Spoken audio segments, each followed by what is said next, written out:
Now transition. Transition में क्या होगा, सबसे पहले स्टार्ट हुआ ड्यून। ड्यून इससे पहले टॉपिक था ड्यून, ये ड्यून और रिपल और ड्यून पढ़ चुके। अब है अगला ट्रांजिशन। ट्रांजिशन में क्या होगा, पहले तो पार्टिकल का मूवमेंट स्टार्ट हुआ, रिपल बने, रिपल के बाद ड्यून्स बने। अब ड्यून क्या होगा, और फ्लो बढ़ेगा जब flow nearly Froude number nearly equal to 1 हो जाएगा। जब Froude number nearly equal to 1 हो जाएगा तो ये सारा का सारा जितना भी बेड फॉर्म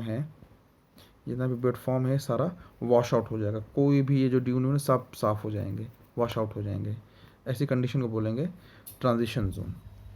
ट्रांजिशन जोन में क्या होगा, इसकी प्रॉपर्टीज़ क्या होंगी, sediment transport rate could be large then the dune phase. ज़्यादा होगा, सेडिमेंट ट्रांसपोर्ट ज़्यादा होगा, क्योंकि आपको कन्फ्यूज़न ना होना कि कहा जा रहा है कि वॉश आउट हो जाएंगे।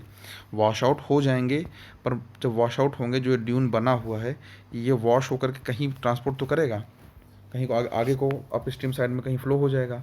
तो सेडिमेंट तो ढेर सारा बह के यहाँ से जा रहा है ना, तो सेडिमेंट रेट ज़्यादा हो जाएगा।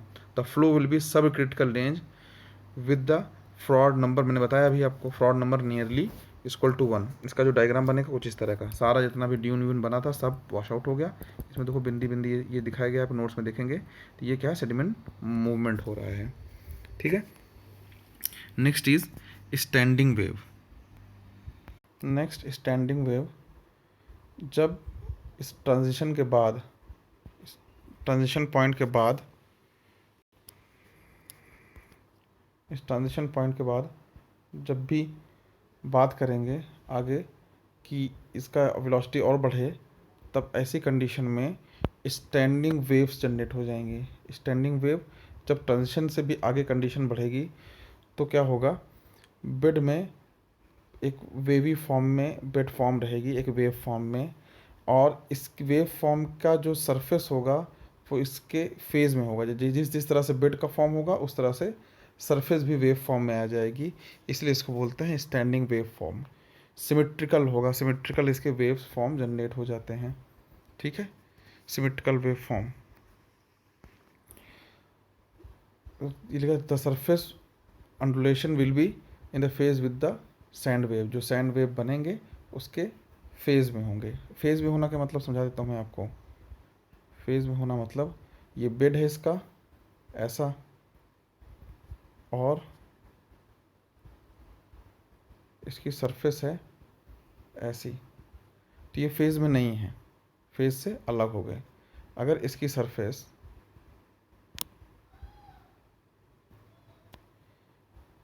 ऐसी है तब क्या होगा, ये फेज में है, तो ये फेज में होता है। स्टैंडिंग वेव में इसका जो सरफेस होता है फेज में होता है। एक्चुअल में ये ट्रांजिशन और स्टैंडिंग वेव दोनों को ही एक कैटेगरी में रखते हैं ट्रांजिशन में, ट्रांजिशन फेज में। क्यों, क्योंकि जो स्टैंडिंग वेव है ये भी बहुत अनस्टेबल होती है। जो स्टैंडिंग वेव है इसमें जो पढ़ा रहा हूँ ये बहुत अनस्टेबल होती है, जो कि बस थोड़े टाइम के लिए रहती है, उसके बाद फिर ये भी अनस्टेबल हो जाती है, वॉश आउट हो जाती है। ठीक है, तो फिर आता है लास्ट टॉपिक एंटी ड्यून्स का। लास्ट टॉपिक मतलब लास्ट जो बेड फॉर्म है वो आता है एंटी ड्यून्स का। एंटी ड्यून्स में क्या होता है अब देखेंगे।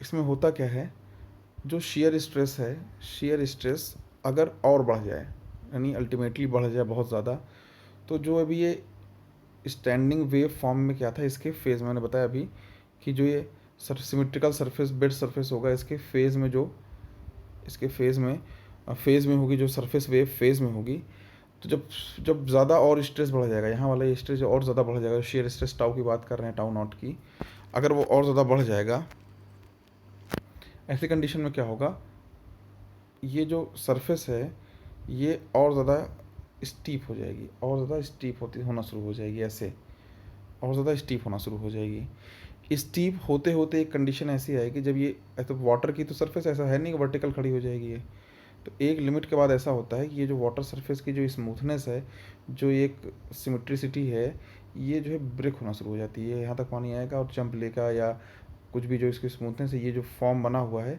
ये ब्रेक होना शुरू हो जाती है। जैसे यहाँ दिखा रखा है, ये जो बेड फॉर्म होगा,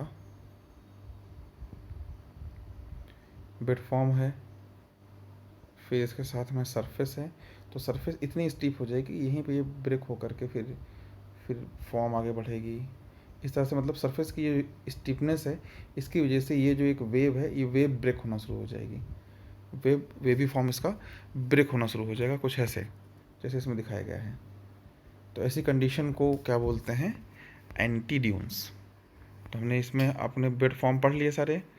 बेड फॉर्म में कौन कौन से थे, एक हो गया प्लेन बेड फॉर्म, एक हो गया रिपल, रिपल के बाद आया ड्यून, ड्यून के बाद आया ट्रांजिशन, ट्रांजिशन के बाद standing wave. Actually transition standing wave दोनों ही ट्रांजिशन में कंबाइंड होकर बोलते हैं। और लास्ट कौन सा है, एंटी ड्यून्स। ठीक है, सेडिमेंट लोड वो आपको मैं नेक्स्ट लेक्चर में दूंगा।